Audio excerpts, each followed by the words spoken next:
Hello, in this video we're going to look at the content in Unit 3, Activity 1.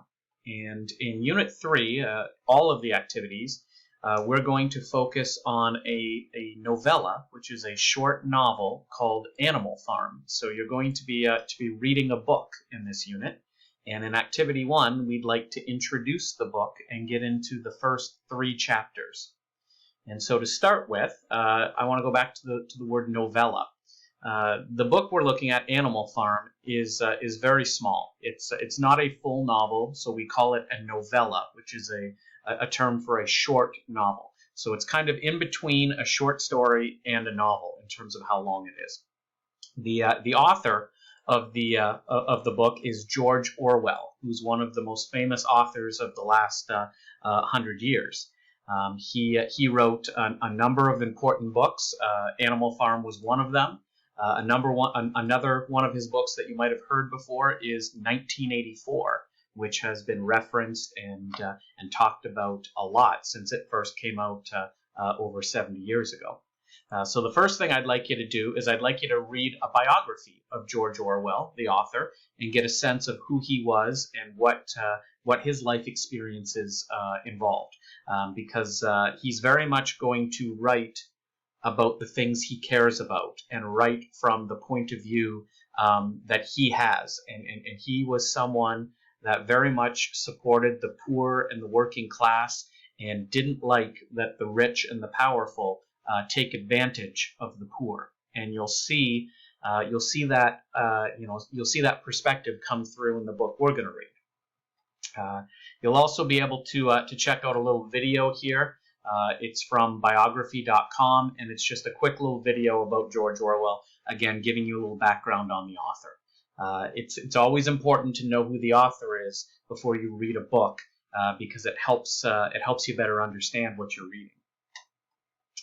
Then we'll continue on, and we'll look at an introduction of the book itself, and we'll look at Animal Farm and what it's about. So you'll find out that Animal Farm was written a while ago. It came out in 1945, and you'll find that it is a unique book. When you first start reading it, you might think it's a children's book, and that's because a lot of people did when it first came out. The bookstores started putting it in the children's section, and George Orwell, the author, when he found out about this, was horrified, and he ran around to the bookstores and forced them to take the book out of the children's section and put it into the adult fiction section. I think that's because when you read this book, you can read it in more than one way. The characters and the events that happen in the book can be viewed in a number of different contexts, and they can mean different things depending on what you're looking for. So in one sense, this is going to be a very simply written book, and in another sense, it's going to have some very complicated ideas if we look deeper. Okay. Again, we'll have a little video here on the background and context of Animal Farm, so that will give you a little more of a sense of what I'm talking about how the book can be a very simple book, but it can also be a very deep book at the same time. I'd like to talk a little bit about the genre of the book. We talked about genres in Unit 2. Well, this book can fit in a number of different genres, and we're going to look at some genres that maybe we didn't talk about in Unit 2. So I think when you read Animal Farm, you can view it as a fairy tale, kind of like a children's story with heroes and villains. You can look at it as a fable because it's going to have animals that are actually going to talk and act kind of like humans in the book, which is a fable. It's going to be a satire. I think you'll be able to find that there's humor and there's some very funny scenes in the book, and those funny scenes are meant to make fun of certain parts of humanity and certain parts of our society, to try to criticize it by making fun of it. The book can be called a microcosm because it's going to be a miniature world. This whole story is going to take place on a farm, on one farm, but that farm can represent something much bigger than that farm. So it's a miniature world, one farm, but it represents kind of all of humanity in the whole world. The story can also be considered an allegory because there's going to be some hidden meanings in the story, and we'll talk more about that as we go on into the other activities. And it can also be considered historical fiction because the story is actually going to be presenting real-life history through these talking animals, as you'll see. Just a couple of pre-reading tips before you actually start reading, some things I want you to think about. First off, how are you going to read the novella? And there's a couple of different ways. You can download the novella as a PDF file, and this is what it looks like. And you can read this on your tablet, your cell phone, your laptop. You can read it anywhere you like. So you can download it as a PDF. You can just read it on a website, and this is not my favorite because it doesn't look as nice to me. But you can just go to this website right here and read the entire book on this web page. You could also listen to the book on YouTube. So if I go right here, you can listen to it. The book takes about 2 hours and 47 minutes. Again, it's not a long book. And so you can listen to the whole thing right here on YouTube if you want. If you're going to listen to it, I would also, while you're listening to it, I would have open either the web page or the PDF file so that you can follow along as it's being read. At least for me, I find it a lot easier if I'm listening to a book to read along. It kind of allows me to remember what's happening a bit better. So that's just my suggestion. If you want to, you can come into class. I do have hard copies. I do have paperback copies of the book. So if you want to come into class and pick up a book and borrow it for the rest of the semester, you can do that. I do need the book back by the ending of the semester, but you can keep it for the next 2 months or so if you want.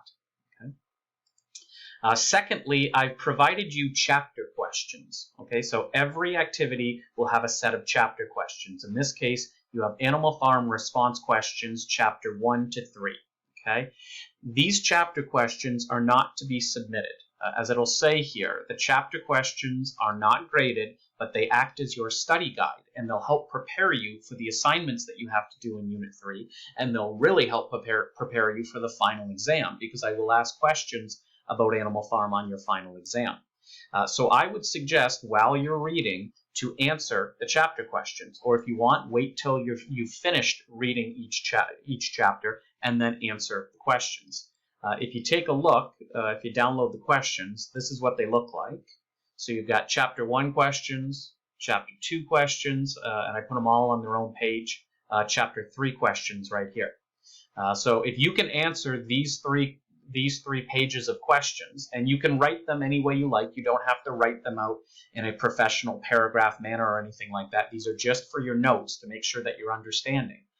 But if you can write out answers to these questions, you should feel like you know what I want you to know from each of the chapters. One other thing I'll say in terms of how we're going to break up the reading. In each activity, I'm going to give you approximately 25 pages to read. So in this case, chapters 1 through 5 is about chapters 1 through 3 is about 25 pages. So I'm going to expect you to be able to read about 25 pages in a week. I don't think that's asking a lot. It's a really small book, so the pages are small. There are not a lot of words on the page. So I would expect you to be able to easily get through, in this case, 3 chapters, 25 pages in 1 week. And then next week, when we move on to activity 2, I'll give you another approximately 25 pages and another few chapters that I want you to read. Okay? It won't always be necessarily 3 chapters a week. It'll depend on how big the chapters are, but I'm trying to keep it to about 25 pages per week. Another thing you might want to look at before you start reading is a word study. I will give you some words in each chapter that you might not be familiar with. The book is not a very complicated book. It is written in very simple language, so I don't think you'll have too much trouble reading it. But you might come across some words that you're not familiar with, or maybe that are not used very much in 2021. So I've given you a listing of some of those words, and so you can take a look here. If you're reading along in chapter 1 and you're not sure about a word, come take a look. I've probably listed it in the word study. And lastly, my 4th tip before we get started with our reading is, while you're reading the novella, make a character list. If you just jot down the names of the characters and just a brief summary of the character in just one sentence, I think that'll go a long way to helping you remember what happens in the book. This book is going to have a lot of characters. You're going to have a lot of different animals on the farm, and they're all going to have kind of their own unique personalities. And so what you want to do is just jot down a quick note, the name of a character and who that character is. For example, in Chapter 1, you're going to meet a character named Old Major. And Old Major is going to be a pig. So you probably want to write down in your character list, Old Major. You identify him as a pig because the different animals will be different types of animals, and that'll be important to understand the different roles the different animals have. So you just write Old Major as a pig, and then give me one sentence about who he is. You don't have to. You're not going to hand this character list in, but later in the unit, you're going to have to do an assignment on the characters in this novel, and it will be really helpful if you've been paying attention to the characters from the beginning. All right. With that said, those are my 4 tips on how to get started with the reading.